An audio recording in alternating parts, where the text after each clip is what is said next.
मेघना श्यामलाल और सुजाता की इकलौती औलाद थी, इसलिए वो लाडली भी थी। उसके पिता श्यामलाल किताबों की दुकान चलाते थे। मेघना भी अपनी पढ़ाई पूरी करके अब अपने पिता के साथ ही दुकान पर बैठती थी। मेघना बेटी, ला तेरे बालों में तेल लगा दूं? कितने दिन हुए तूने सिर की मालिश भी नहीं करवाई। लंबे बाल रखने का शौक है पर तेल भी तो लगाया कर। माँ, तुम हो ना मेरे बालों की देख रेख करने वाली, तो मुझे क्यों चिंता होने लगी? अच्छा, ससुराल चली जाएगी तो खुद से ही अपने सारे काम करने होंगे तुझे। क्या माँ, मैं तो वहाँ भी तुम्हें ही ले जाऊंगी। अगले दिन मेघना के पिता दुकान की किताबें और स्टेशनरी खरीदने बड़े बाजार चले जाते हैं। मेघना दुकान पर बैठी होती है। जी, मुझे एक फाइल मिलेगी, बड़ी ऑफिस फाइल। जी, ये 60 रुपए और ये 80 रुपए वाली है। ये 80 रुपए वाली दे दीजिए। ये इस तरह से पेपर नहीं लग पाएंगे, रुकिए मैं आपको पेपर पंचिंग मशीन देती हूँ। थैंक यू वेरी मच, वरना कोई इतनी मदद नहीं करता। वैसे मेरा नाम राजीव है, क्या आपका नाम जान सकता हूँ? जी, मेरा नाम मेघना है। धीरे धीरे मेघना और राजीव दोस्त बन गए और अक्सर एक दूसरे को वक्त देने लगे। और फिर एक दिन, मेघना, विल यू मैरी मी? हाँ राजीव, मैं भी आपसे बहुत प्यार करती हूँ। राजीव और मेघना अपने परिवारों में बात करते हैं और दोनों की शादी हो जाती है। मेघना अपने ससुराल आती है। राजीव के परिवार में राजीव के अलावा उसके माता पिता और छोटे भाई बहन थे। रिचा, अपनी भाभी को कमरे में ले जा। जी क्या? मैं अभी और इसी वक्त आता हूँ। अच्छा रुकिए, मैं आता हूँ। राजीव, अभी इस वक्त कहाँ निकल रहे हो? बेटा, आज तो तुम्हारी शादी हुई है और बहू को यूँ अकेले छोड़कर जाना जरूरी है क्या? माँ, ऑफिस में कुछ वर्कर्स दंगे पर उतर आए हैं, तो मेरे बॉस ने मुझे अर्जेंट बुलाया है। अब नौकरी में तो ऐसा ही होता है ना माँ, मुझे जाना होगा। मैं मेघना को समझा दूंगा, वो समझदार है। मेघना, मुझे थोड़ी देर के लिए ऑफिस जाना होगा। वर्कर्स स्ट्राइक करके ऑफिस में अपनी मांगों को लेकर तोड़फोड़ कर रहे हैं। जैसी ही बात सुलझेगी मैं आ जाऊंगा। मुझे भी बुरा लग रहा है ऐसे तुम्हें अकेला छोड़कर जाते हुए। कोई बात नहीं राजीव, पहले काम जरूरी है। मेघना राजीव को जाते हुए देखती है और कहती है, राजीव सुनो, जल्दी आना। राजीव ऑफिस चला जाता है। अरे माँ, राजीव भैया कहाँ गए? राजीव के ऑफिस में कुछ मजदूरों ने दंगा कर दिया है, इसलिए उसे जाना पड़ा। राजीव ऑफिस पहुंचता है, वहाँ पर वर्कर्स दंगा कर रहे होते हैं। अरे मोहन, सुरेश, ये क्या तरीका है मांगे पूरी करवाने का?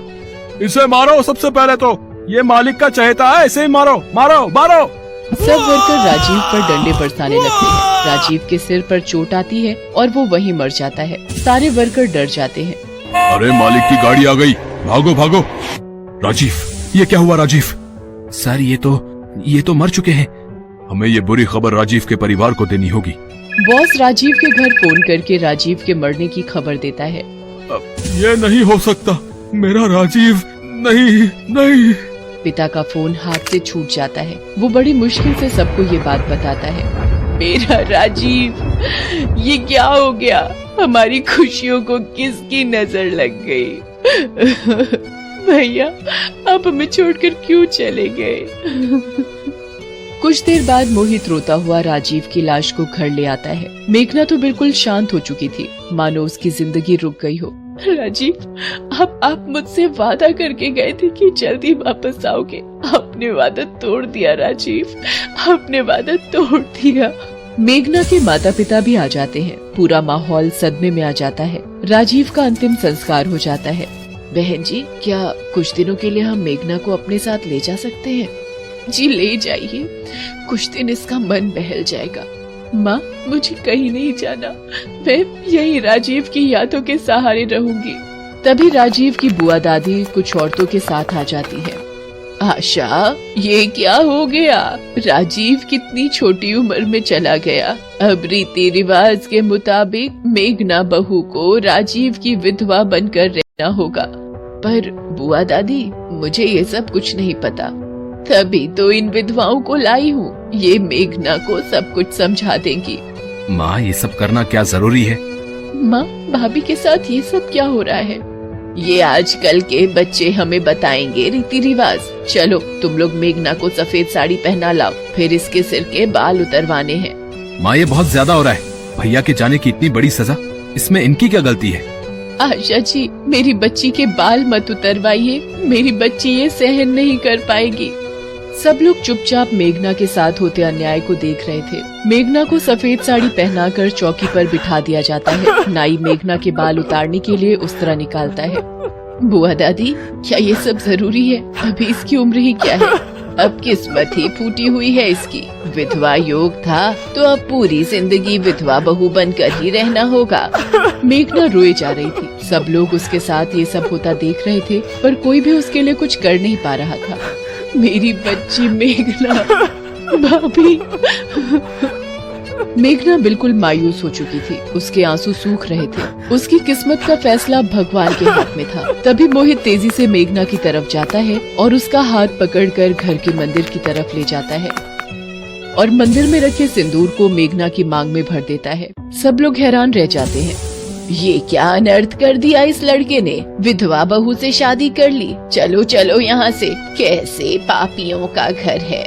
मेघना मोहित को चाटा लगा देती है और कमरे में जाकर फूट फूट कर रोने लगती है। आशा, कहीं न कहीं मोहित ने जो किया है वो ठीक ही तो है। मेघना से शादी करके मोहित ने मेघना की जिंदगी में फिर से रंग भर दिए हैं। अभी उस बेचारी ने देखा ही क्या है। शायद आप ठीक कह रहे हो जी।